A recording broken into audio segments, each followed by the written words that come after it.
السلام علیکم ورحمۃ اللہ وبرکاتہ۔ الحمد للہ رب العالمین والصلاة والسلام علی رسولہ الامین، اما بعد، قال اللہ تعالی اعوذ باللہ من الشیطان الرجیم، بسم اللہ الرحمن الرحیم، والذین تدعون من دونہ ما یملکون من قطمیر ان تدعوہم لا يسمعوا دعاءکم ولو سمعوا ما استجابوا لکم وَيَوْمَ الْقِيَامَةِ يَكْفُرُونَ بِشِرْكِكُمْ وَلَا يُنَبِّئُكَ مِثْلُ خَبِيرٍ۔ محترم سامعین اور سامعات، ڈاکٹر شفیق الرحمان حفظہ اللہ کی کتاب آؤ ایمان کی باتیں کریں، اس کا یہ آج تیسرا درس ہے۔ گزشتہ درس میں یہ بات بتلائی گئی تھی کہ مؤلف نے جس ترتیب سے ذکر کیا ہے اس میں سب سے پہلے تو اللہ تعالیٰ کی ذات کے اندر شرک کے متعلق گفتگو کی ہے، اس کے بعد اللہ کی صفات کے اندر شرک کیسے ہوتا ہے اس تعلق سے بتلایا ہے۔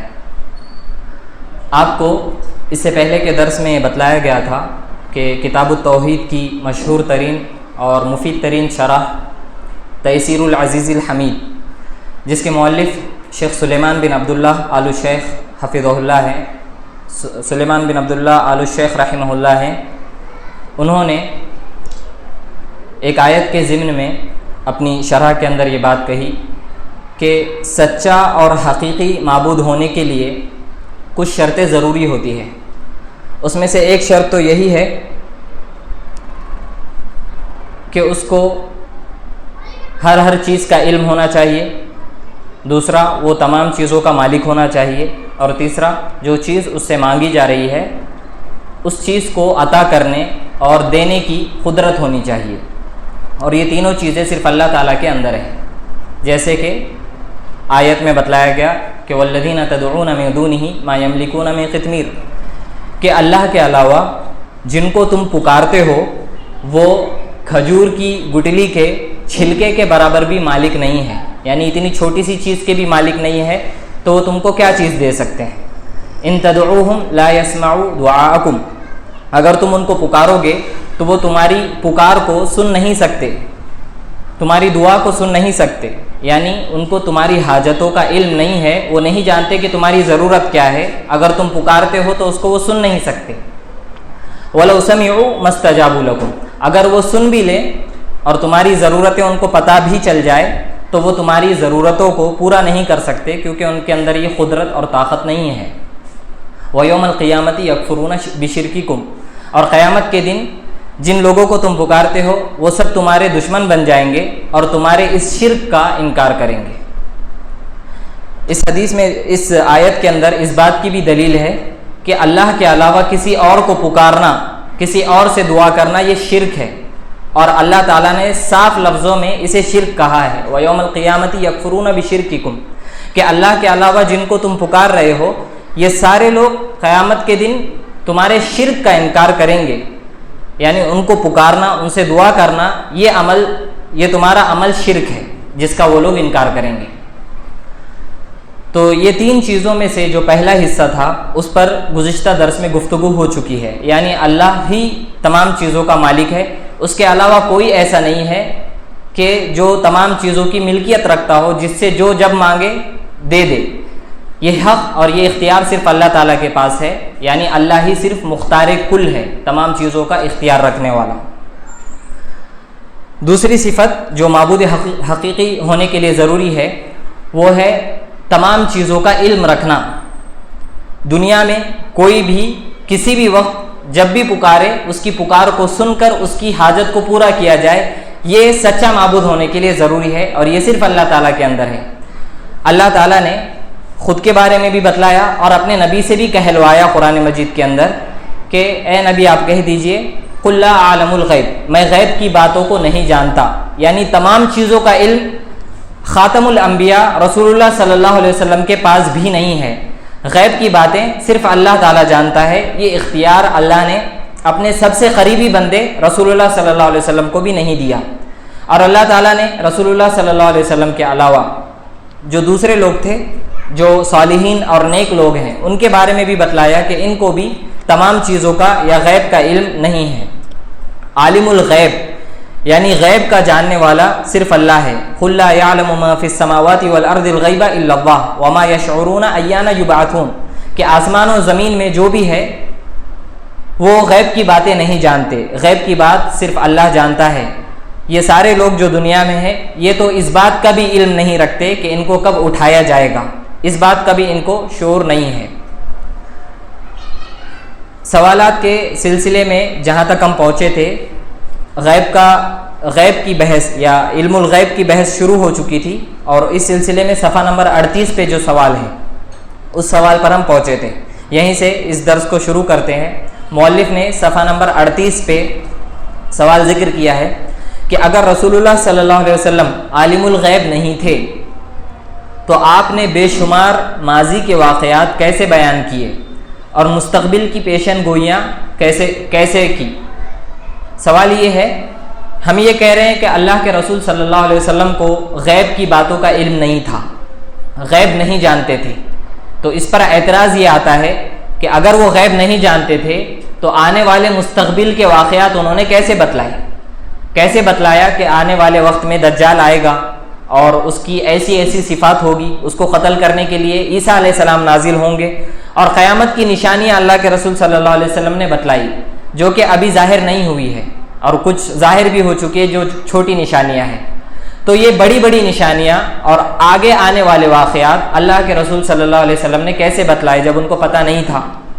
ایسے ہی ماضی کے وہ واقعات جو ہو چکے ہیں، جو نبی صلی اللہ علیہ وسلم کے آنے سے پہلے ہی دنیا میں رونما ہو چکے، نوح علیہ السلام کا واقعہ اور ابراہیم علیہ السلام کے تعلق سے کچھ تفصیلات، دوسرے نبیوں کے بارے میں جو بھی اللہ کے رسول صلی اللہ علیہ وسلم نے بتلایا، تو اس وقت تو رسول اللہ صلی اللہ علیہ وسلم موجود نہیں تھے، تو ان کو یہ ساری باتیں کیسے پتہ چلی؟ جب ان کو غیب کا علم نہیں تھا، وہ عالم الغیب نہیں تھے، تو وہ یہ باتیں کیسے بتلاتے تھے؟ تو اس کا مختصر جواب یہی ہے کہ یہ ساری باتیں اللہ کے رسول صلی اللہ علیہ وسلم وحی کے ذریعے سے بتاتے تھے۔ اللہ تعالیٰ آپ صلی اللہ علیہ وسلم کو جبرائیل علیہ السلام کے ذریعے سے یا وحی کی دوسری اقسام کے ذریعے سے خبر دیتے تھے، اور یہ خبر رسول اللہ صلی اللہ علیہ وسلم امت کو پہنچاتے تھے۔ رسول اللہ صلی اللہ علیہ وسلم اپنی طرف سے کوئی بھی بات نہیں کہتے تھے۔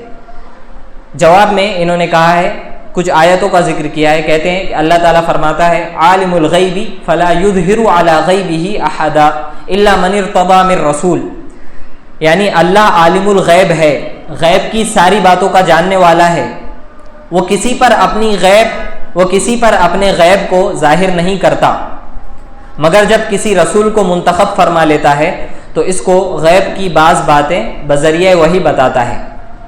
یعنی غیب کا یہ سارا علم جو اللہ کے پاس ہے، ہر ڈھکی اور چھپی ہوئی چیز اللہ جانتا ہے، تو اس میں سے کچھ باتیں اللہ تعالیٰ رسولوں کو بتلا دیتا ہے، رسولوں کے علاوہ غیب کی باتیں اللہ دوسروں کو نہیں بتلاتا، غیب کی باتیں اللہ تعالیٰ دوسروں پر ظاہر نہیں کرتا۔ جبرائیل علیہ السلام کو یا جس کو چاہتا ہے اللہ تعالیٰ بتلاتا ہے فرشتوں میں سے، اور یہ فرشتے رسول کے پاس آتے ہیں اور رسول کو بتلا دیتے ہیں۔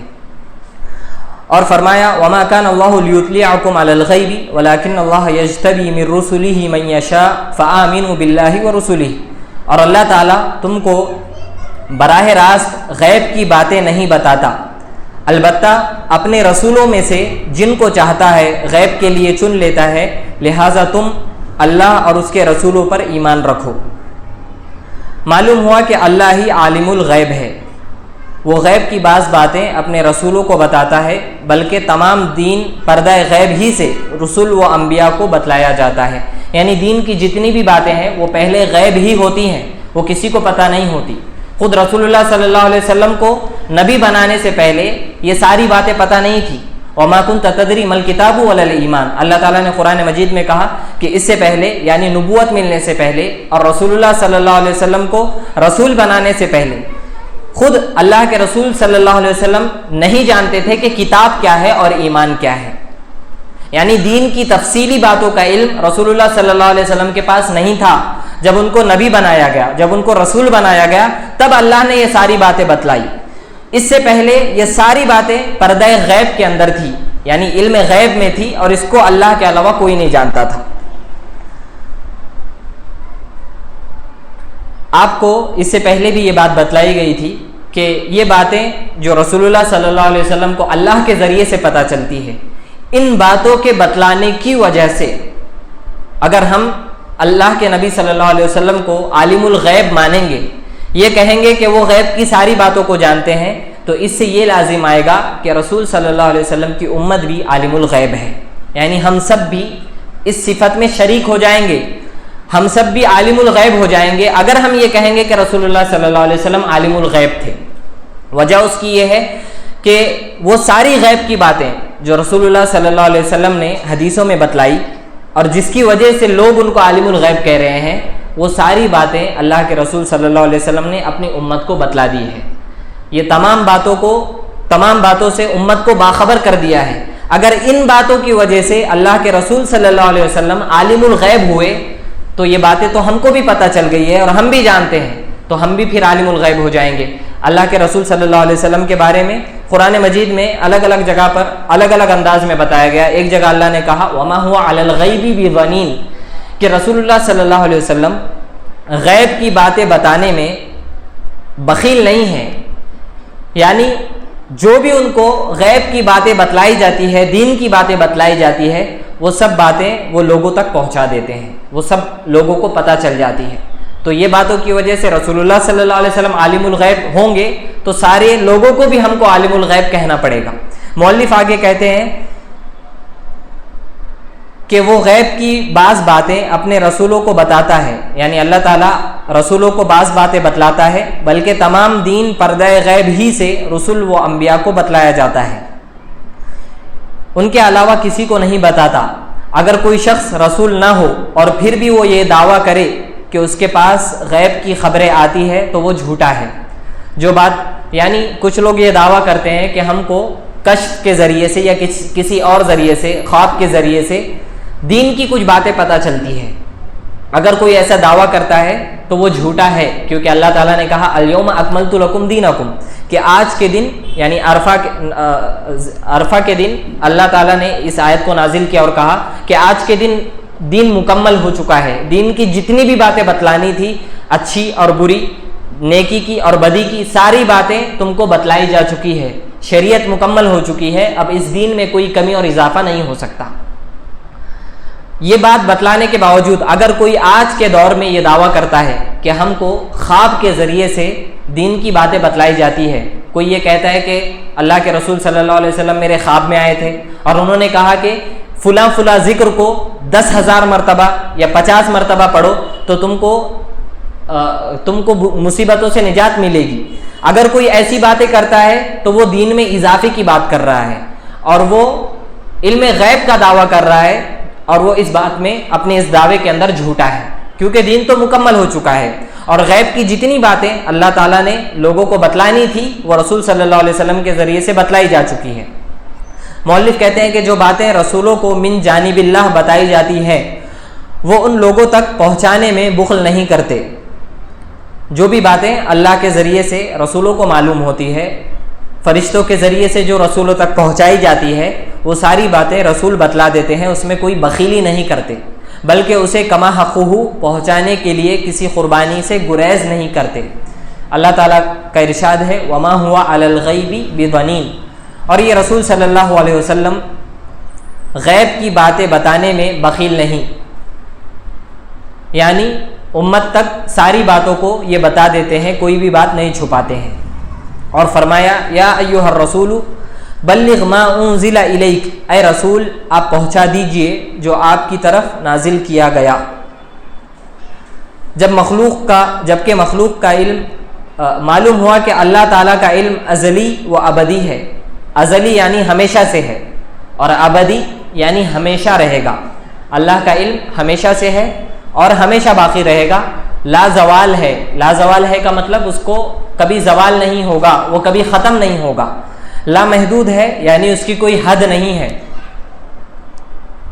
ذاتی ہے، ذاتی ہے مطلب اللہ تعالیٰ کا یہ علم خود سے ہے، یعنی اس علم کو دینے والا اللہ تعالیٰ کو کوئی نہیں ہے، یہ اللہ تعالیٰ کا علم اللہ تعالیٰ کی ذات ہی سے ہے۔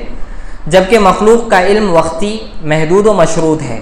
اللہ تعالیٰ کے علم کے مقابلے میں مخلوق کی، لوگوں کے علم کی حیثیت یہ ہے کہ ان کا علم وقتی طور پر ہے، یعنی جب تک زندہ رہیں گے کچھ باتیں پتہ چلے گی، اور جب مر جائیں گے تو یہ باتیں ان کے ساتھ دفن ہو جائیں گی، ختم ہو جائے گی۔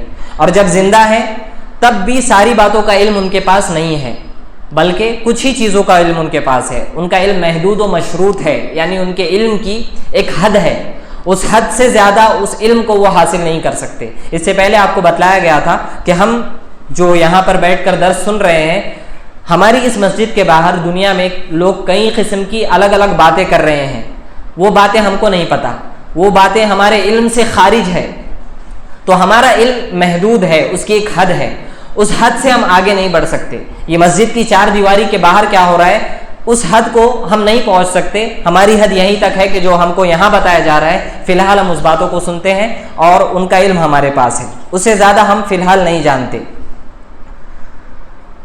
مخلوق کا علم وقتی، محدود و مشروط ہے، زوال پذیر ہے۔ زوال پذیر یعنی وہ ختم ہونے والا ہے، ہمیشہ باقی رہنے والا نہیں ہے۔ اللہ تعالیٰ نے اپنے علم کے بارے میں کہا کہ وما کان ربک نسیا، کہ اللہ تعالیٰ کبھی بھولنے والا نہیں ہے، جبکہ ہمارے علم کا یہ حال ہے کہ ہم بھولتے بھی ہیں، اس کو زوال آتا ہے، وہ علم ختم بھی ہوتا ہے۔ اللہ تعالیٰ کا دیا ہوا ہے، یعنی ہمارے پاس جو بھی علم ہے وہ اللہ تعالیٰ ہی کا دیا ہوا ہے، ہمارا علم ذاتی نہیں ہے، خود سے نہیں ہے، اللہ کے دینے سے ہم جانتے ہیں، اللہ کے عطا کرنے سے ہمارے پاس علم آتا ہے۔ اس طرح کی جو دوسری صفات مخلوق کے بارے میں ذکر کی گئی ہے، وہ تمام صفات کے بارے میں یہی بات کہی جائے گی کہ وہ صفات اللہ تعالیٰ کی دی ہوئی ہے، اور اللہ تعالیٰ کی جتنی بھی صفات ہے وہ اللہ تعالیٰ کی ذاتی ہے، وہ اللہ نے کسی کو نہیں دیا۔ ایک پنڈت نے مولانا ثناء اللہ امرتسری پر اعتراض کیا تھا کہ تم یہ کہتے ہو کہ اللہ تعالیٰ سننے والا، جاننے والا ہے، اور اللہ تعالیٰ نے بھی قرآن مجید میں کہا کہ لیس کمثلہ شیء وہو السمیع البصیر، کہ اللہ تعالیٰ کے جیسی کوئی بھی چیز نہیں ہے، اور وہ السمیع اور البصیر ہے، یعنی وہ سننے والا ہے اور دیکھنے والا ہے۔ تو اللہ تعالیٰ کے دو نام السمیع اور البصیر یہ قرآن مجید میں ذکر ہوئے۔ بالکل ایسا ہی لفظ اللہ تعالیٰ نے قرآن مجید میں مخلوق کے لیے استعمال کیا ہے، لوگوں کے لیے استعمال کیا ہے۔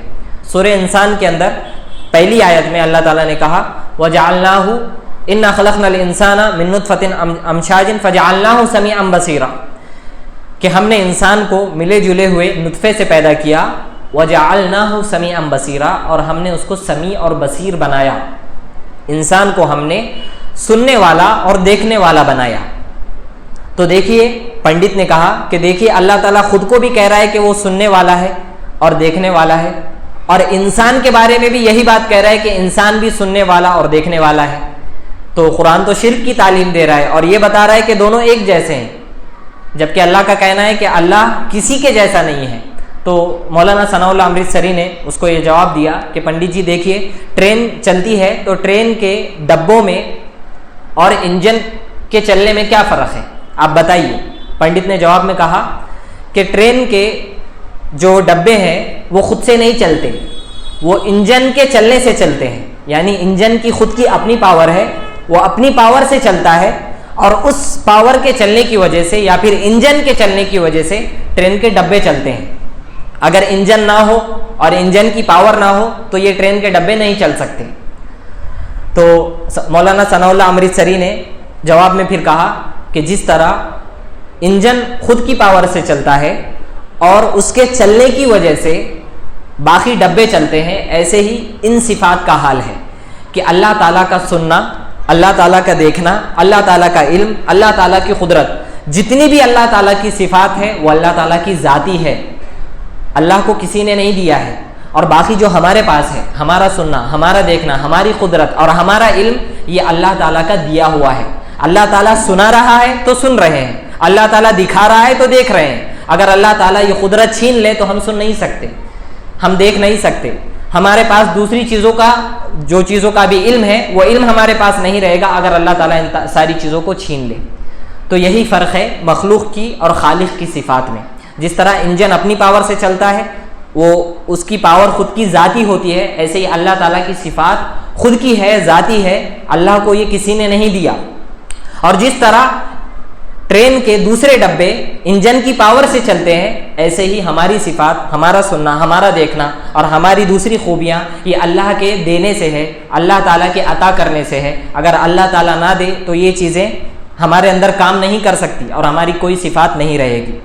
تو یہ چیز جو انہوں نے کہا کہ اللہ تعالیٰ کا علم ازلی و ابدی ہے، ذاتی ہے، خود کا ہے، اور مخلوق کا جو علم ہے وہ وقتی طور پر ہے، محدود ہے، زوال پذیر ہے، اور اللہ تعالیٰ کا دیا ہوا ہے، اللہ تعالیٰ کا عطا کیا ہوا ہے۔ آگے یہ کہتے ہیں کہ اللہ تعالیٰ کے علم میں کسی دوسرے کو شریک سمجھنا شرک فی العلم ہے۔ اللہ تعالیٰ نے جب رسول اللہ صلی اللہ علیہ وسلم کو اطلاع دی تو آپ نے قرب قیامت کی علامات، یعنی قیامت کے قریب آنے کی علامتیں اللہ کے رسول صلی اللہ علیہ وسلم نے بتلائی۔ دجال کی آمد اور نزول عیسیٰ سمیت بے شمار واقعات بیان فرمائے، یعنی یہ سارے واقعات، قیامت کی نشانیاں، دجال کا آنا، عیسیٰ علیہ السلام کا نازل ہونا، یہ ساری چیزیں رسول اللہ صلی اللہ علیہ وسلم نے کیسے بتلائی؟ خود سے نہیں بتائی بلکہ اللہ تعالیٰ کے بتلانے سے بتلائی، اور اللہ تعالیٰ کے خبر دینے کے بعد، وحی کرنے کے بعد امت تک پہنچایا۔ خود سے ان کو اس بارے میں علم نہیں تھا۔ اگر کوئی یہ کہتا ہے کہ اللہ کے بتلائے بغیر رسول اللہ صلی اللہ علیہ وسلم کو تمام چیزوں کا علم ہے، وہ ہر جگہ حاضر اور ناظر رہتے ہیں، وہ ہر کسی کے حال کو جانتے ہیں اور غیب کا علم رکھتے ہیں، تو یہ شرک فی العلم ہوگا۔ شرک فی العلم یعنی اللہ کی صفت علم کے اندر شرک ہو جائے گا۔ مؤلف کا آگے کہنا ہے کہ اور جب اللہ نے اطلاع نہیں دی، یعنی جب اللہ تعالیٰ نے اپنے رسول کو کچھ باتیں نہیں بتلائی تو ان کی وجہ سے رسول اللہ صلی اللہ علیہ وسلم کو کچھ تکلیف ہوئی، کچھ مصیبتیں پہنچی، اور جب تک اللہ نے نہیں بتایا تب تک اللہ کے رسول صلی اللہ علیہ وسلم کو وہ باتیں پتہ نہیں چلی۔ دیکھیے اس میں 3 مثالیں انہوں نے ذکر کی ہے۔ کہتے ہیں اور جب اللہ تعالیٰ نے اطلاع نہیں دی تو آپ نے اس منافق کے ساتھ 70 جلیل القدر قاری بھیج دیے جس نے کہا تھا کہ اسے تبلیغ اسلام کے لیے مبلغین چاہیے، اور راستے میں اس نے دھوکے سے سب صحابہ کرام رضی اللہ عنہم کو شہید کروا دیا۔ یہ صحیح بخاری کے اندر واقعہ موجود ہے کہ ایک آدمی نے رسول اللہ صلی اللہ علیہ وسلم سے یہ کہا کہ ہمارے کچھ لوگ نئے نئے مسلمان ہوئے ہیں اور ان کو دین کی باتیں سیکھنی ہے، تو آپ کچھ لوگوں کو ہمارے پاس بھیجیے جو دین کی باتیں ان کو جا کر سکھائیں۔ تو رسول اللہ صلی اللہ علیہ وسلم نے 70 صحابہ کو بھیجا اسلام کی تبلیغ کے لیے، دین کی باتیں سکھانے کے لیے، لیکن یہ آدمی جھوٹا تھا اور یہ ان لوگوں کو قتل کرنے کے لیے لے جا رہا تھا۔ آپ یہاں پر غور کریں کہ اگر رسول اللہ صلی اللہ علیہ وسلم کو تمام چیزوں کا علم پہلے سے ہوتا، تمام چیزیں ان کو پہلے سے پتہ ہوتی، تو کیا اللہ کے رسول صلی اللہ علیہ وسلم ان 70 صحابہ کو قتل ہونے کے لیے بھیج دیتے؟ کیا رسول اللہ صلی اللہ علیہ وسلم اتنے بے رحم تھے کہ وہ اپنے پیارے صحابہ کو قتل ہونے دیتے؟ ایسا ہرگز نہیں ہے۔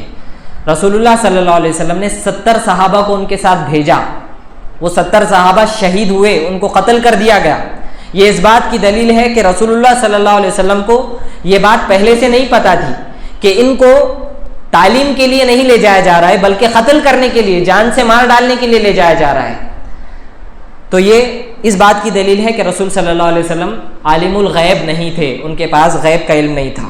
دوسری مثال انہوں نے دی کہ آپ نے ایک یہودی کے یہاں زہر آلود کھانا کھا لیا جس سے ایک صحابی موقع پر شہید ہو گئے، اور وفات کے وقت زہر نے آپ پر بھی اثر دکھایا۔ ایک یہودی نے رسول صلی اللہ علیہ وسلم کو دعوت پر بلایا تھا، اور اس یہودی نے کھانے کے اندر زہر ملا دیا۔ وہ کھانا رسول صلی اللہ علیہ وسلم بھی تھوڑا کھا چکے تھے، اور رسول صلی اللہ علیہ وسلم کے ایک صحابی انہوں نے بھی اس کھانے کو کھایا۔ زہر سے بھرا ہوا وہ کھانا کھانے کی وجہ سے صحابی کی جگہ پر وفات ہو گئی، اور رسول صلی اللہ علیہ وسلم کو بھی اس زہر کا اثر زندگی کے آخری میں ہوا۔ جب رسول صلی اللہ علیہ وسلم کی وفات کا وقت قریب ہوا تھا تو اس زہر کی وجہ سے رسول اللہ صلی اللہ علیہ وسلم کو تکلیف ہو رہی تھی۔ تو اگر اللہ کے رسول صلی اللہ علیہ وسلم کو غیب کا علم ہوتا، اگر وہ چھپی ہوئی باتوں کو پہلے سے جانتے، تو کیا وہ خود اس زہر آلود کھانے کو کھاتے؟ کیا وہ اپنے صحابی کو زہر سے بھرا ہوا کھانا کھانے دیتے؟ کیا وہ ان کی وفات ہونے دیتے؟ ایسا ہرگز نہیں ہے۔ تو اس بات کی دلیل ہے کہ رسول اللہ صلی اللہ علیہ وسلم کو پہلے سے ان باتوں کا علم نہیں تھا، وہ پہلے سے یہ باتیں نہیں جانتے تھے۔ تیسری مثال اور بہت اہم مثال ہے جس کی وجہ سے رسول صلی اللہ علیہ وسلم مہینے بھر تک تکلیف میں رہے اور ان کو یہ بات پورے 1 مہینے تک پتہ نہیں چلی، مہینہ گزرنے کے بعد اللہ تعالیٰ نے ان کو بتلایا۔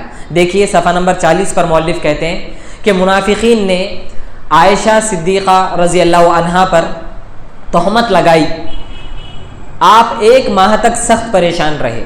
کچھ منافقوں نے عائشہ رضی اللہ عنہا پر زنا کی تہمت اور جھوٹا الزام لگایا، اور اس جھوٹے الزام کی وجہ سے رسول صلی اللہ علیہ وسلم 1 مہینے تک پریشان رہے۔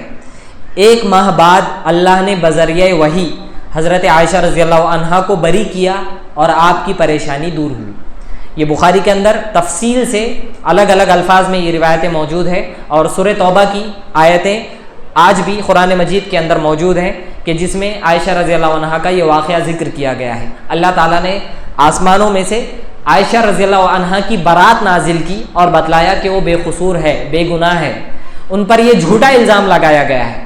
تو یہاں پر محل شاہد یہ بات ہے کہ اگر رسول اللہ صلی اللہ علیہ وسلم کو پہلے سے یہ بات پتہ ہوتی کہ ان کی زوجہ محترمہ عائشہ رضی اللہ عنہا پر جھوٹا الزام لگایا جا رہا ہے اور یہ بات درست نہیں ہے، تو کیا وہ لوگوں کو نہیں بتلاتے؟ کیا 1 مہینے تک پریشان رہتے؟ خود عائشہ رضی اللہ عنہا کی تکلیف اگر آپ حدیثوں میں بخاری کے اندر پڑھیں گے تو آپ کو پتہ چلے گا کہ وہ کس درد سے اور کس تکلیف سے گزر رہی تھی، اور پورے 1 مہینے تک یہی حالت تھی، کئی لوگوں سے بات چیت بند تھی۔ تو اگر رسول اللہ صلی اللہ علیہ وسلم کو یہ بات پتہ چلتی تو وہ پہلے ہی لوگوں کو بتلا دیتے، خود یہ تکلیف نہیں جھیلتے اور عائشہ رضی اللہ عنہا کو بھی اس تکلیف میں نہیں چھوڑتے۔ تو یہ دلیل ہے کہ علم الغیب ان کے پاس نہیں تھا۔ یہاں پر یہ سوال ختم ہوا۔ اگلے سوال میں مؤلف کہتے ہیں کہ کیا رسول اللہ صلی اللہ علیہ وسلم کی تخلیق سب سے پہلے ہوئی اور آپ کائنات میں ہونے والے تمام واقعات کو دیکھ رہے تھے، اور ما کانا وما یکون، جو ہو گیا اور جو ہونا تھا کا علم رکھتے تھے؟ سوال یہ ہے کہ کیا دنیا میں سب سے پہلے محمد الرسول اللہ صلی اللہ علیہ وسلم پیدا ہوئے؟ کیا رسول اللہ صلی اللہ علیہ وسلم کو دنیا میں ہونے والی ساری باتوں کا علم ہے، جو ہو چکی اور جو ہونے والی ہے؟ کیا یہ باتیں رسول اللہ صلی اللہ علیہ وسلم جانتے تھے؟ تو اب تک کی جو بحث ہو چکی ہے اور جو سوالات اور جوابات گزر چکے ہیں، اس سے ہم کو صاف صاف پتہ چل چکا ہے کہ رسول اللہ صلی اللہ علیہ وسلم کو بہت ساری باتوں کا علم نہیں تھا، اور اللہ تعالیٰ نے یہ اقرار قرآن مجید میں اللہ کے رسول صلی اللہ علیہ وسلم سے خود کروایا۔ پچھلے صفحے ہی کے اندر وَلَوْ كُنْتُ عَالَمُ الْغَيْبَ لَاسْتَكْثَرْتُ مِنَ الْخَيْرِ وَمَا مَسَّنِيَ السُّوءُ، اللہ تعالیٰ نے اپنے نبی سے کہلوایا کہ اگر میں غیب کی باتوں کو جانتا تو خیر اور بھلائیوں کو حاصل کر لیتا، یعنی مجھ تک تکلیف نہیں پہنچتی اور ساری اچھی چیزیں مجھ تک پہنچتی۔ لَاسْتَكْثَرْتُ مِنَ الْخَيْرِ وَمَا مَسَّنِيَ السُّوءُ، مجھے کبھی کوئی برائی نہیں پہنچتی، کبھی مجھے تکلیف نہیں ہوتی اگر مجھے غیب کا علم ہوتا۔ اور ابھی ان چند واقعات جو آپ کے سامنے جو ذکر کیے گئے ہیں اس سے پتہ چلتا ہے کہ رسول اللہ صلی اللہ علیہ وسلم کو تکلیف پہنچی۔ عائشہ رضی اللہ عنہا کے واقعے میں 1 مہینے تک پریشان رہے۔ جنگ احد کے اندر دانتوں کو رسول اللہ صلی اللہ علیہ وسلم کے دانتوں پر حملہ ہوا اور دانت توڑے گئے، آپ صلی اللہ علیہ وسلم کو زخمی کیا گیا۔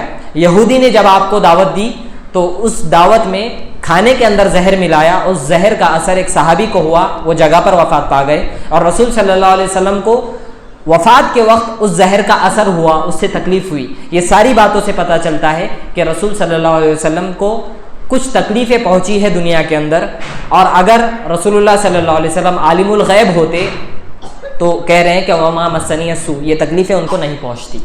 ان تکلیفوں کا پہنچنا اس بات کی دلیل ہے کہ وہ ان باتوں کو نہیں جانتے تھے۔ جواب میں مؤلف کا کہنا ہے کہ رسول اللہ صلی اللہ علیہ وسلم تمام انبیاء علیہم السلام کے آخر میں 571 عیسوی میں آمنہ کے گھر میں مکہ میں پیدا ہوئے۔ ایسا کوئی فرمان رسول نہیں ہے کہ اللہ تعالیٰ نے سب سے پہلے مجھے پیدا کیا، یعنی ایسی کوئی حدیث نہیں ملتی جس میں یہ بتایا گیا ہو کہ رسول صلی اللہ علیہ وسلم سب سے پہلے پیدا ہوئے تھے۔ اور ایسی روایات بلا سند اور من گھڑت ہے، اور ان روایات کو فرمان رسول کہنا سخت گناہ ہے۔ یعنی اگر آپ کو کہیں بھی کوئی بھی کتاب کے اندر ایسی کوئی حدیث سننے کو ملے، پڑھنے کو ملے کہ جس میں بتایا جائے کہ رسول اللہ صلی اللہ علیہ وسلم دنیا میں سب سے پہلے آئے، سب سے پہلے پیدا ہوئے، تو یہ ساری باتیں جھوٹ ہے، ایسی کوئی حدیث نہیں ہے۔ کچھ من گھڑت روایتیں ہیں جو جھوٹی ہیں، جو رسول صلی اللہ علیہ وسلم پر گڑی ہوئی ہے اور درست نہیں ہے۔ اللہ تعالیٰ فرماتا ہے ذالک من انباء الغیب نوحیہ الیک وما کنت لدیہم اذ اجمعوا امرہم وہم یمکرون۔ جب برادران یوسف نے اپنی بات پر اتفاق کیا تھا اور وہ فریب کر رہے تھے تو تم ان کے پاس نہ تھے۔ یعنی اللہ تعالیٰ اپنے رسول سے مخاطب ہو کے یہ کہہ رہے ہیں کہ جب یوسف علیہ السلام کے بھائیوں نے ایک سازش رچی کہ ان کو لے جا کر قتل کر دیں گے، جب ان کی آپس میں یہ سازش ہو رہی تھی اور بات ہو رہی تھی، تب ہمارے نبی رسول اللہ صلی اللہ علیہ وسلم وہاں پر موجود نہیں تھے اور ان باتوں کا علم ان کو نہیں تھا۔ تو اس سے کیا پتہ چلا کہ رسول صلی اللہ علیہ وسلم بہت پہلے پیدا نہیں ہوئے، بلکہ یہ واقعہ ہونے کے بعد 571 عیسوی میں مکہ کے اندر پیدا ہوئے ہیں۔ اور یہ بھی فرمایا وما كنت بجانب الغربی اذ قضینا الی موسیٰ الامر وما كنت من الشاہدین۔ اور جب ہم نے موسیٰ کو حکم بھیجا تو تم طور کے مغرب میں نہیں تھے اور نہ ہی اس واقعے کے دیکھنے والوں میں سے تھے۔ یہاں پر بھی رسول اللہ صلی اللہ علیہ وسلم کو بتلایا جا رہا ہے کہ موسیٰ علیہ السلام کا جو واقعہ ہوا وہ واقعے کو آپ نہیں جانتے، اور جب بھی یہ واقعہ ہوا اس وقت آپ موجود نہیں تھے۔ ایسی بات آل عمران آیت نمبر 44 اور سورہ ہود آیت نمبر 49 میں بھی ہے۔ اللہ تعالیٰ فرماتا ہے وَرُسُلًا قَدْ خَصَصْنَاهُمْ عَلَيْكَ مِنْ قَبْلُ وَرُسُلًا لَمْ نَقْصُصْهُمْ عَلَيْكَ۔ اور بہت سے رسول ہیں جن کے حالات ہم نے آپ سے پہلے بیان کیے، اور بہت سے رسول ہیں جن کے حالات ہم نے آپ سے بیان نہیں کیے۔ اس میں بھی صاف صاف بتایا گیا کہ دنیا میں بہت سارے ایسے رسول آئے جن کے بارے میں رسول اللہ صلی اللہ علیہ وسلم کو نہیں بتایا گیا، جن کے نام تک رسول اللہ صلی اللہ علیہ وسلم کو نہیں معلوم تھے، ان کے واقعات بتائے نہیں گئے، وہ صرف اللہ تعالیٰ جانتا ہے۔ تو سوال کا جواب سیدھا سیدھا یہی ہے کہ سب سے پہلے رسول اللہ صلی اللہ علیہ وسلم پیدا نہیں ہوئے اور ساری چیزوں کا علم ان کے پاس نہیں تھا، جتنا اللہ تعالیٰ نے بتلایا وہ بس اتنا ہی جانتے تھے۔ اگلے سوال میں مؤلف کا کہنا ہے کہ اللہ تعالیٰ نے رسول اللہ صلی اللہ علیہ وسلم سے اعلان کروایا وَأَنَا أَوَّلُ الْمُسْلِمِينَ، اور میں اول مسلم ہوں۔ اگر آپ سب سے پہلے پیدا نہیں ہوئے تو اول مسلم کیسے ہو سکتے ہیں؟ قرآن مجید کی آیت ہے، اللہ تعالیٰ نے رسول اللہ صلی اللہ علیہ وسلم سے یہ کہلوایا کہ وَأَنَا أَوَّلُ الْمُسْلِمِينَ، کہ میں سب سے پہلا مسلمان ہوں، میں سب سے اول مسلم ہوں۔ تو جب وہ سب سے پہلے مسلمان ہیں تو اس کا مطلب یہ ہوا کہ وہ سب سے پہلے پیدا ہوئے تھے۔ کیا یہ بات درست ہے؟ تو اس کا مختصر جواب یہ ہے کہ اس کا یہ مطلب نہیں ہے کہ رسول صلی اللہ علیہ وسلم دنیا میں سب سے پہلے پیدا ہوئے۔ مطلب یہ ہے کہ اس امت کے اندر، جس امت میں رسول اللہ صلی اللہ علیہ وسلم آئے ہیں، اس امت میں سب سے پہلے مسلمان خود رسول اللہ صلی اللہ علیہ وسلم ہیں۔ دلیل اس کی یہ ہے کہ رسول صلی اللہ علیہ وسلم کے آنے سے پہلے بھی دنیا میں بہت سارے نبی آ چکے ہیں، آدم علیہ السلام، نوح علیہ السلام، ابراہیم علیہ السلام، موسیٰ اور عیسیٰ اور دوسرے انبیاء بنی اسرائیل، جو رسول صلی اللہ علیہ وسلم کے دنیا میں آنے سے پہلے بھی موجود تھے اور ان کی قومیں موجود تھی۔ تو انا اول المسلمین کا کیا مطلب ہوا کہ رسول صلی اللہ علیہ وسلم اس امت کے اندر سب سے پہلے نبی ہیں، سب سے پہلے اس امت کے اندر سب سے پہلے مسلم ہیں، سب سے پہلے مسلمان ہیں، کیونکہ اللہ تعالیٰ نے ایسی ہی بات موسیٰ علیہ السلام کے بارے میں کہی۔ موسیٰ علیہ السلام کی قوم کے اندر جو فرعون کی طرف سے جادوگر آئے تھے، ان کے تعلق سے بھی اللہ تعالیٰ نے ایسا ہی لفظ استعمال کیا ہے۔ ہم جواب پڑھتے ہیں اور جواب کے اندر آپ اس لفظ پر غور کریں جو اللہ تعالیٰ نے بتایا۔ جواب میں مؤلف کا کہنا ہے کہ جب موسیٰ علیہ السلام نے اللہ کی تجلی دیکھی اور بے ہوش ہو گئے، ہوش میں آنے کے بعد کہنے لگے سبحانک تبت الیک وانا اول المؤمنین، تیری ذات پاک ہے، میں تیرے حضور توبہ کرتا ہوں اور میں اول مومن ہوں۔ اس میں بھی موسیٰ علیہ السلام نے ویسا ہی لفظ استعمال کیا کہ میں اول مومن ہوں۔ تو کیا ہم یہ کہیں گے کہ کیا موسیٰ علیہ السلام دنیا میں سب سے پہلے آئے تھے؟ کیونکہ وہ کہہ رہے ہیں کہ میں سب سے پہلا مومن اور سب سے پہلا مسلمان ہوں، تو یہ مطلب نہیں ہے۔ مطلب کیا ہے؟ اگر اس آیت کا صحیح مطلب پوچھا جائے تو مطلب یہ ہوگا کہ وہ اپنی قوم کے اندر، جس قوم میں وہ نبی بنا کر بھیجے گئے تھے، اس میں وہ سب سے پہلے مومن تھے، اس میں وہ سب سے پہلے مسلمان تھے۔ جادوگر جب موسیٰ علیہ السلام سے مقابلہ کرنے میں ناکام ہوئے اور اللہ پر ایمان لے آئے تو کہنے لگے ان کننا اول المؤمنین، ہم اول مومن ہیں۔ یعنی فرعون کی طرف سے جو جادوگر موسیٰ علیہ السلام کے مقابلے میں آئے تھے، جب انہوں نے دیکھا کہ موسیٰ علیہ السلام کی لاٹھی ایک بڑے اژدہا میں تبدیل ہو گئی اور ان کی لاٹھیوں کو موسیٰ علیہ السلام کے اس لاٹھی میں پھینکے ہوئے اژدہا نے کھا لیا، تو وہ لوگ سمجھ گئے کہ موسیٰ علیہ السلام نے جو یہ کر کے بتلایا یہ جادو نہیں ہے، کیونکہ جادو کس طرح ہوتا ہے وہ ہم جانتے ہیں۔ یہ چیز اللہ تعالیٰ کی طرف سے ہے اور موسیٰ علیہ السلام اللہ کے نبی ہے، تو وہ موسیٰ علیہ السلام پر ایمان لے آئے اور مسلمان ہو گئے، اور انہوں نے کیا کہا؟ ان کننا اول المومنین، ہم اول مومن ہیں۔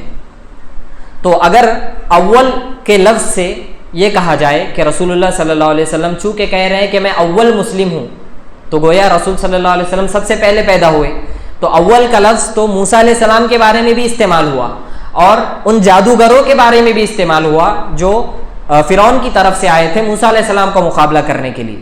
تو یہ لفظ 3 الگ الگ مقامات پر آیا ہے، جس سے پتہ چلتا ہے کہ اول کا مطلب اس قوم کا اول، نہ کہ سب سے پہلے پیدا ہونا۔ تو جادوگروں کے بارے میں جو بتلایا گیا اس کا مطلب یہ ہوگا کہ دلیل واضح ہو جانے کے بعد، موسیٰ علیہ السلام کا معجزہ دیکھ لینے کے بعد، سب سے پہلے جو اسلام لانے والے ہیں وہ ہم ہیں۔ اس اعتبار سے ہم اول المؤمنین ہیں، ایمان لانے والوں میں سب سے پہلے ہیں۔ تو سوال یہ ہے کہ رسول صلی اللہ علیہ وسلم اول مسلم ہونے کی وجہ سے سب سے پہلا پیدا ہوئے کیا؟ جواب یہ ہے کہ نہیں، یہی لفظ موسیٰ علیہ السلام کے بارے میں اور جادوگروں کے بارے میں استعمال ہوا، اس لیے سب سے پہلے پیدا ہونے والے رسول اللہ صلی اللہ علیہ وسلم نہیں ہو سکتے۔ مؤلف نے آگے کہا معلوم ہوا اول مسلم سے یہ مراد لینا کہ ان سے پہلے مسلمان موجود نہ تھے قرآنی منشا کے مطابق نہیں ہے، یعنی قرآن کا یہ مطلب نہیں ہے جو لوگ بیان کر رہے ہیں، بلکہ مطلب یہ ہے کہ رسول صلی اللہ علیہ وسلم اپنی امت میں سب سے پہلے مومن اور سب سے پہلے مسلم تھے۔ اگلا سوال جو لوگوں میں بہت زیادہ پھیلا ہوا ہے اور عام طور سے تقریروں کے اندر، نعتوں کے اندر یہ ہم کو سننے کو ملتا ہے کہ اگر نبی نہیں ہوتے تو دنیا میں کچھ بھی نہیں ہوتا، اور اگر نبی نہیں ہوتے تو دنیا پیدا ہی نہیں ہوتی۔ تو کیا یہ بات صحیح ہے؟ اس کا جواب مؤلف آگے دیں گے کہ یہ بات کہنا کہ اگر نبی دنیا میں نہیں آتے تو دنیا بنتی ہی نہیں، یہ بات جھوٹ ہے اور رسول صلی اللہ علیہ وسلم سے ثابت نہیں ہے۔ اور جو بات مستدرک حاکم کے اندر اور دوسری کتابوں سے حوالہ دے کے ذکر کی جاتی ہے، وہ من گھڑت اور موضوع روایت ہے، یعنی جھوٹ ہے اللہ کے نبی صلی اللہ علیہ وسلم کے نام پر اور من گھڑت ہے، ثابت نہیں ہے۔ دیکھیے سوال میں کہتے ہیں کہ حدیث قدسی ہے، اللہ تعالیٰ فرماتا ہے لولا کا لما خلقت الافلاک، یعنی اے محمد اگر تجھے پیدا نہ کرتا تو کائنات پیدا نہ کرتا۔ اس حدیث کی بنا پر بھی آپ کو سب سے پہلے ہونا چاہیے، یعنی اگر اس حدیث کو مان لیا جائے تو یہ کہنا پڑے گا کہ رسول صلی اللہ علیہ وسلم سب سے پہلے دنیا میں آئے اور ان کی وجہ سے دنیا بنی، جبکہ یہ بات جھوٹ ہے اور غلط ہے، کیونکہ یہ حدیث ہی ثابت نہیں ہے۔ دیکھیے جواب میں مؤلف کہتے ہیں کہ تخلیق کائنات کا سبب رسول اللہ صلی اللہ علیہ وسلم کی ذات نہیں ہے، یعنی آپ صلی اللہ علیہ وسلم کی وجہ سے دنیا نہیں پیدا کی گئی۔ اس حدیث کا راوی عبد الرحمن بن زید بن اسلم اپنے والد سے موضوع روایات بیان کرتا ہے۔ موضوع یعنی من گھڑت روایات کو فرمان رسول کہنا سخت گناہ ہے، یعنی یہ جھوٹی باتیں ہم یہ نہیں کہہ سکتے کہ یہ رسول صلی اللہ علیہ وسلم نے فرمائی۔ اگر ایسا ہوگا تو رسول صلی اللہ علیہ وسلم کے بارے میں جھوٹ گڑنا ہوگا اور من گھڑت باتیں بیان کرنی کہلائے گی، جو کہ سخت گناہ ہے۔ اللہ تعالیٰ فرماتا ہے وما خلقت الجن والانس الا لیعبدون، میں نے جنوں کو اور انسانوں کو صرف اپنی عبادت کے لیے پیدا کیا ہے۔ معلوم ہوا کہ تخلیق کائنات کا سبب یعنی دنیا کو پیدا کرنے کی وجہ، بلکہ رسول صلی اللہ علیہ وسلم کی پیدائش کا مقصد بھی اللہ تعالیٰ کی عبادت ہے، یعنی دنیا رسول صلی اللہ علیہ وسلم کی وجہ سے پیدا نہیں ہوئی بلکہ اللہ کی عبادت کے لیے پیدا ہوئی۔ تمام جنوں کو اور انسانوں کو اس لیے نہیں پیدا کیا گیا کہ رسول دنیا میں آنے والے تھے، بلکہ اس لیے پیدا کیا گیا کہ اللہ تعالیٰ کی وہ آ کر عبادت کریں، صرف اللہ تعالیٰ کو معبود، حقیقی معبود مانیں۔ آپ صلی اللہ علیہ وسلم سب لوگوں کے آخر میں آئے تو پہلے لوگوں کے لیے رحمت کیسے ہوں گے؟ سوال آسان الفاظ میں یہ ہے کہ اللہ تعالیٰ نے ہمارے نبی صلی اللہ علیہ وسلم کے بارے میں کہا کہ وہ تمام لوگوں کے لیے رحمت ہے۔ جب وہ تمام لوگوں کے لیے رحمت ہے تو تمام لوگوں میں تو دنیا کے پہلے انسان سے لے کر آخری انسان تک سارے لوگ آ گئے۔ اگر وہ سب کے لیے رحمت ہے تو اس کا مطلب یہ ہوا کہ وہ سب سے پہلے تھے اور سب سے پہلے اللہ تعالیٰ نے ان کو پیدا کیا تھا۔ یہ سوال ہے۔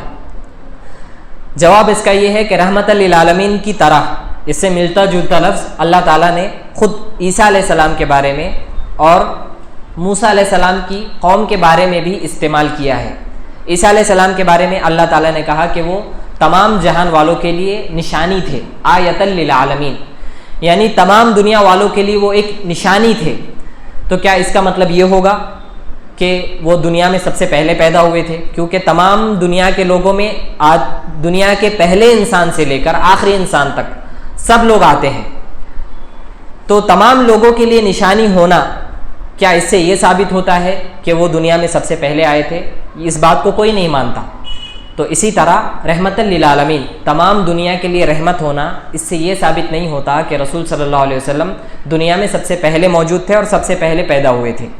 موسیٰ علیہ السلام کی قوم کے بارے میں اللہ نے کہا کہ وَإِنِّي فَضَّلْتُكُمْ عَلَى الْعَالَمِينَ، میں نے تم کو تمام لوگوں پر فضیلت دی ہے، دنیا کے تمام جہان کے لوگوں پر تم کو افضل بنایا ہے۔ تو کیا وہ ہم سے بھی افضل ہو گئے؟ اس بات کو کوئی نہیں مانتا۔ تو مطلب یہ ہوا کہ عالمین کا لفظ آنے سے یہ بات ثابت نہیں ہوتی کہ کوئی دنیا میں سب سے پہلے آ گیا ہو۔ عالمین کا لفظ رسول صلی اللہ علیہ وسلم کے لیے بھی آیا ہے، عیسیٰ علیہ السلام کے لیے بھی آیا ہے، اور موسیٰ علیہ السلام کی قوم کے لیے بھی استعمال ہوا ہے۔ تو جو معنی ہم رسول صلی اللہ علیہ وسلم کے لیے بیان کریں گے وہی معنی ان کے لیے بھی ہوگا، بلکہ رسول صلی اللہ علیہ وسلم کے مقابلے میں عالمین کا لفظ جو دوسروں کے لیے استعمال ہوتا ہے وہ معنی اس کے لیے وہ محدود معنی کے لیے استعمال ہوگا۔ دیکھیے جواب میں مؤلف نے وضاحت کی ہے، کہتے ہیں کہ دراصل عالمین کے لفظ سے دھوکہ ہوا ہے۔ یقیناً اللہ رب العالمین ہے، اور اس آیت میں عالمین سے مراد کائنات کی ہر چیز ہے، مگر دوسروں کے لیے عالمین محدود ہے۔ اللہ تعالیٰ فرماتا ہے تبارک الذی نزل الفرقان علی عبدہ لیکون للعالمین نذیرا، وہ بہت ہی بابرکت ہے جس نے اپنے بندے پر قرآن نازل فرمایا تاکہ وہ عالمین کو ڈرائے۔ یہ اس آیت پر غور فرمائے، یہاں عالمین میں نہ فرشتے شامل ہیں اور نہ ہی پہلی امتیں، یہاں عالمین سے مراد رسول اللہ صلی اللہ علیہ وسلم کے بعد آنے والے لوگ ہیں۔ یعنی عالمین کا ترجمہ اگر ہم کرتے ہیں تو ترجمے میں تو آتا ہے کہ سب لوگ، تمام لوگ، لیکن اس کا مطلب یہ نہیں ہوتا کہ دنیا کے پہلے آدمی سے لے کے آخری آدمی تک سب اس میں آ جائیں گے، اس کا یہ مطلب نہیں ہوتا، بلکہ مطلب وہ ہوتا ہے جو اللہ تعالیٰ قرآن مجید میں ذکر کر رہا ہے اور جو ہم کو دوسری آیتوں سے سمجھ میں آتا ہے۔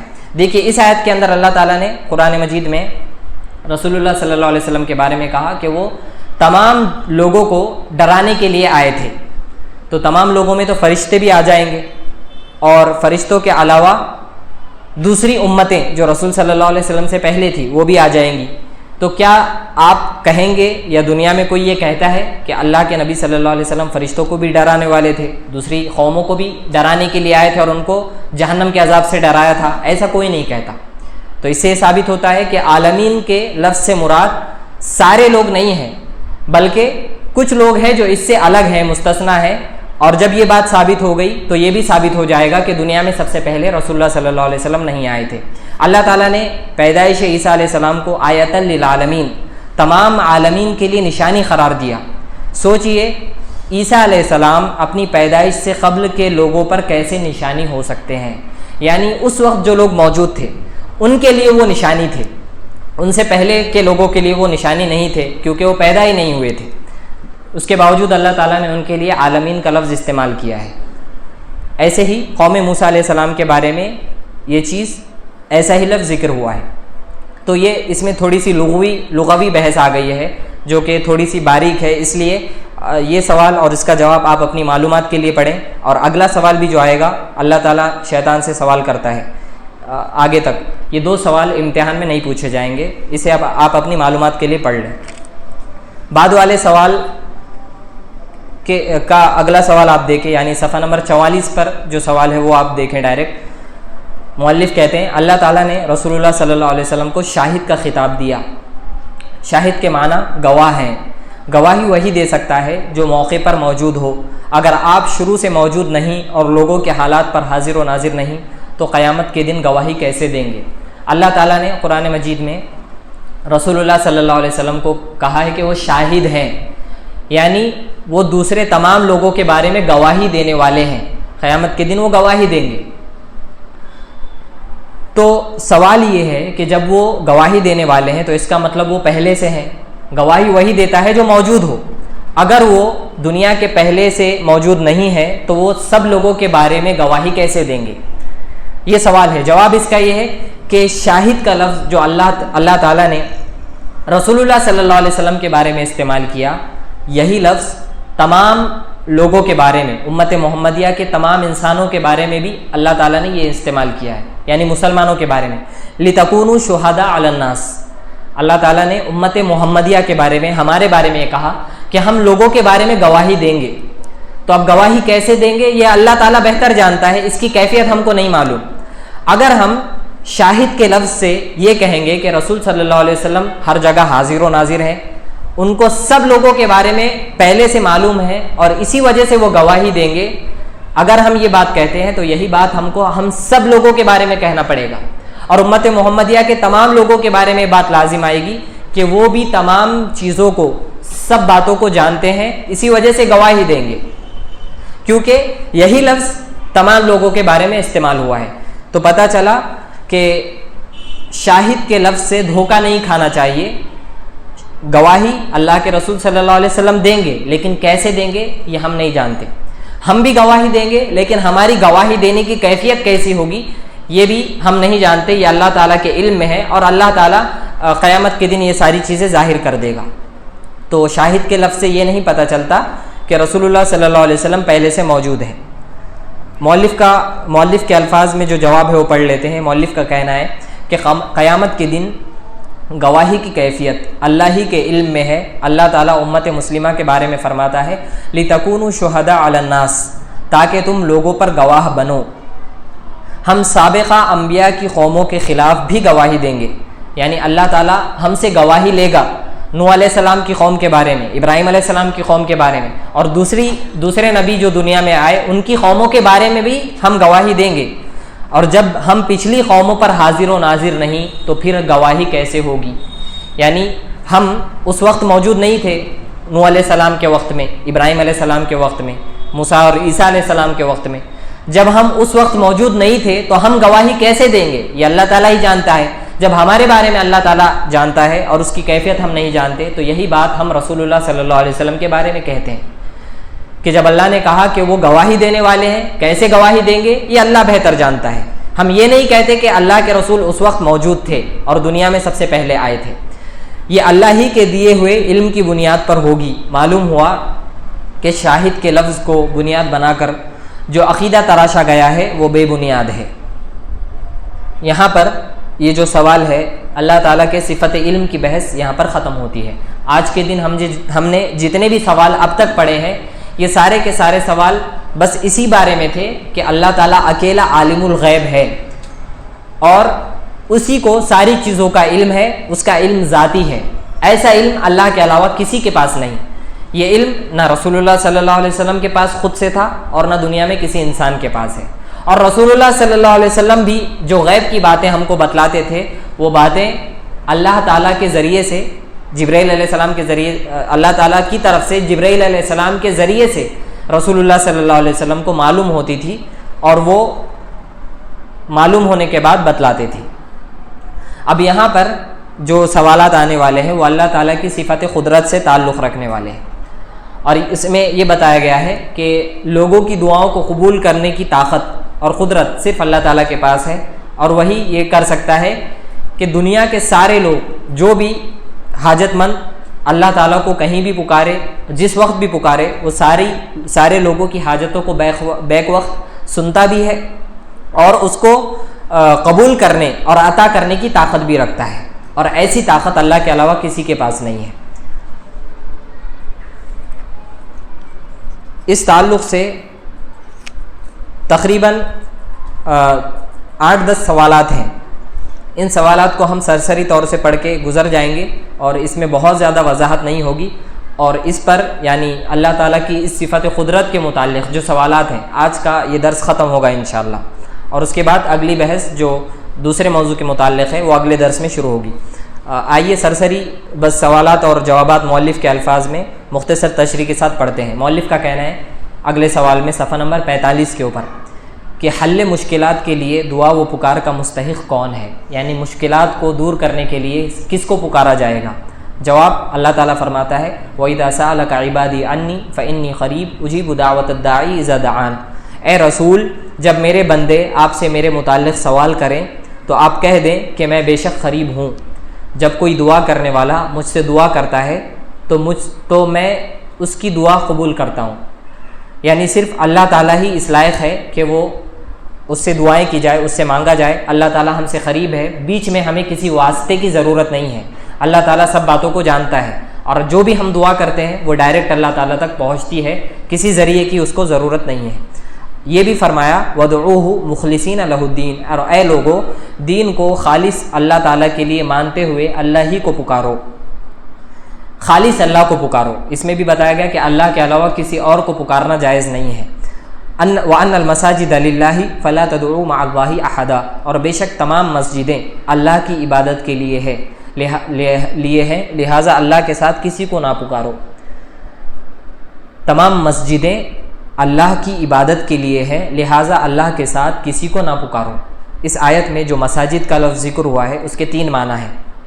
ایک تو یہی کہ اللہ تمام مسجدیں اللہ تعالیٰ کے لیے ہے، مسجدیں یعنی سجدہ کرنے کی جگہ،